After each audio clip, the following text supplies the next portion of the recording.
નમસ્કાર ખેડૂત મિત્રો, હું આપનો દોસ્ત ડીએન ઝાલા.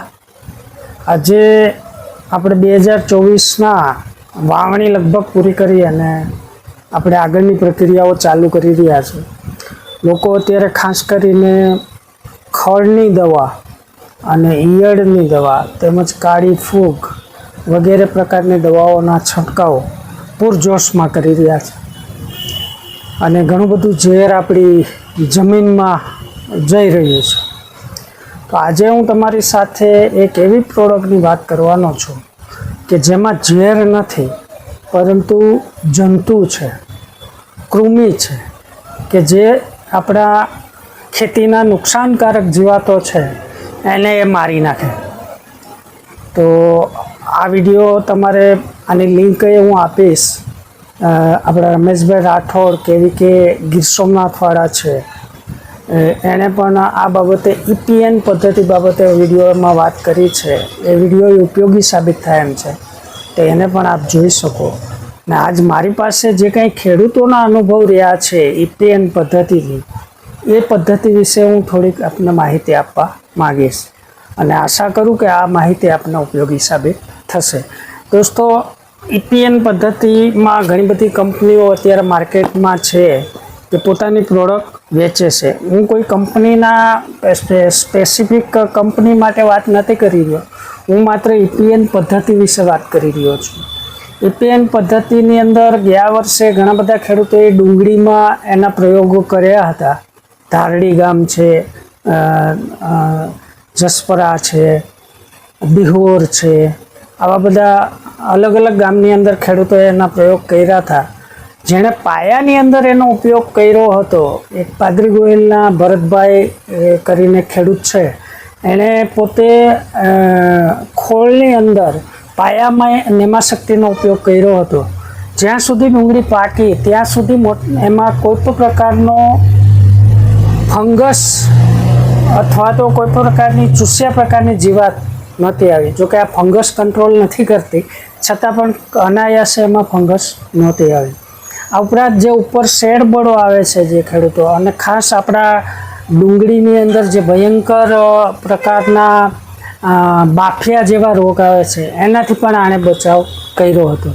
કારણ કે આ EPN પદ્ધતિની અંદર આપણે હાવ સાદી ભાષામાં ખેડૂત સમજી શકે એવી ભાષામાં વાત કરીએ તો એમાં કૃમિ છે.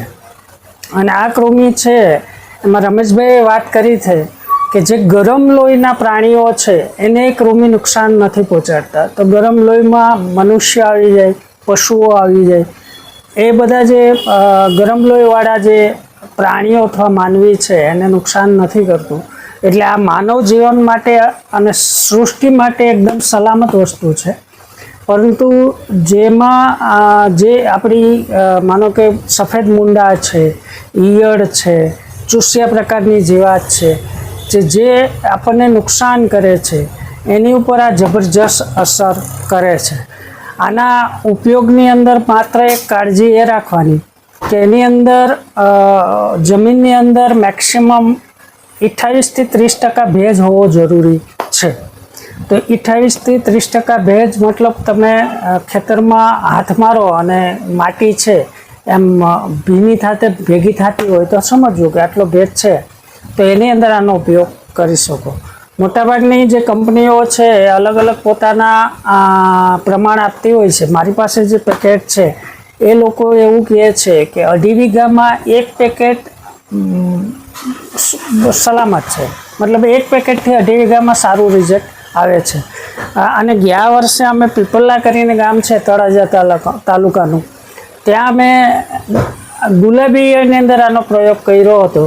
એની અંદર 2.5 વીઘાની અંદર અમે લોકોએ 500 ગ્રામ છે પાણી સાથે ડ્રીપ ઇરિગેશનમાં આપ્યું હતું અને 500 ગ્રામ છે એ પંપે 50 ગ્રામ પાવડરને પાણીમાં મિક્સ કરી અને સ્પ્રેઇંગ કર્યો હતો. તો ખૂબ સારું રિઝલ્ટ ગુલાબી ઈયળમાં પણ મળ્યું હતું. તો આ રીતે આનો ઉપયોગ કરી શકાય. અને હું ખાસ અત્યારે ભાવનગર જિલ્લાના ખેડૂતો માટે ખાસ કહીશ કે હવે પછી ઘણા બધા લોકો ગાવરિયું ડુંગળી નાખશે, કાળું બી નાખશે, તો એની અંદર પણ જો પાયામાં જ આનો ઉપયોગ કરી દેવામાં આવે તો ડુંગળીના ઘણા બધા આ પ્રશ્નોનું સોલ્યુશન મળી જશે. કારણ કે જો આનો પાયામાં ઉપયોગ કરવામાં આવ્યો હશે, કોઈ પણ માનો કે ખોળ છે એની સાથે મિશ્રણ કરી અને કરવામાં આવ્યો હશે, તો એનો દવાનો જે કંઈ ખર્ચ છે, જે ઝેરી દવાઓ છે એનો ખર્ચ અડધા કરતાં પણ ઓછો થઈ જશે. કારણ કે આ ખેડૂતોના અનુભવો છે, વૈજ્ઞાનિકોનું પણ કહેવું છે. તો એ જબરજસ્ત રિઝલ્ટ આપતું આ EPN મેથડ છે, તેનો ઉપયોગ કરવો જોઈએ. આના ખર્ચની વાત છે તો તમે આખા સિઝનમાં એક વખત જ્યારે 1 એકરમાંનો ખર્ચ કરો તો એ પોસાય એવો છે, બહુ મોટો ખર્ચ નથી. કારણ કે આપણને એક પંપ 200, 150, 250 રૂપિયાનો પંપનો સ્પ્રેઇંગ કરતા હોય એના માટે આ ખર્ચ બહુ નોમિનલ છે. કારણ કે 50-55 રૂપિયાની અંદર પંપ થઈ શકે છે. તો એક જ વખત ઉપયોગ કરવાનો સૃષ્ટિ માટે સલામત છે. મને પહેલાં એવું હતું કે કદાચ આ આટલું બધું જ્યારે આ લોન્ચ થયું ત્યારે આટલું બધું આ જબરજસ્ત રિઝલ્ટ આપે છે તો ઘણું બધું આમાં કદાચ ઝેર ઉમેરેલું હશે, એ કદાચ મારી મિથ્યા હતી. મેં આનું જે વાંચ્યું, જોયું અને રમેશભાઈ જેવા કૃષિ નિષ્ણાતોની વાત સાંભળી ત્યારે મને ફાઇનલ થયું કે આમાં કોઈ પ્રકારનું ઝેર નથી, એટલે એ સલામત વસ્તુ છે. તો દરેક ખેડૂતો આ વર્ષે સારી કંપનીનું EPN લે. કારણ કે ઘણા બધા કંપનીઓ છે બહુ સસ્તા EPN, અને આપણને ખબર છે કે આપણા દેશની અંદર જ્યારે ઓરિજિનલ વસ્તુ આવતી એના ભેગી ડુપ્લિકેટ પણ આવે છે. તો પાકા બિલમાં લે, સારી અને સલામત વસ્તુ લે, અને જ્યારે લે ત્યારે એની પૂરી માહિતી લે કેવી રીતે ઉપયોગ કરવો. જો ઉપયોગ કરવામાં તમે બેકાળજી રાખશો તો પૂરતું રિઝલ્ટ આવશે નહીં.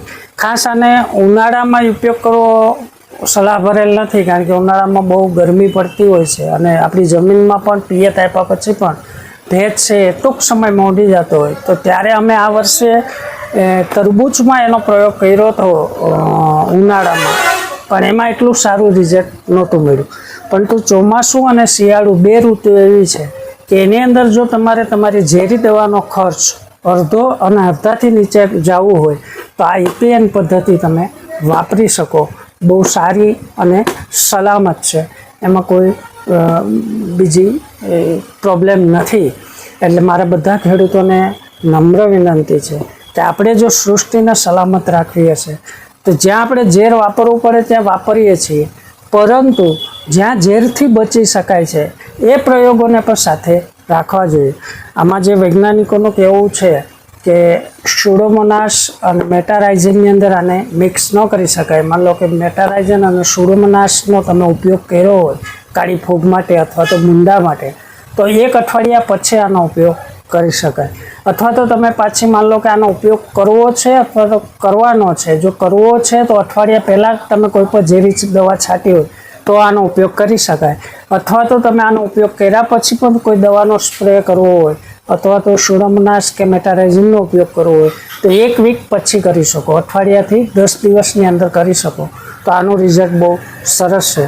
આશા રાખું કે ખેડૂતો આ બાબતે જાગૃત થશે, ઝેર ઓછું થાય એવી સાથે આપણે EPN પદ્ધતિ છે.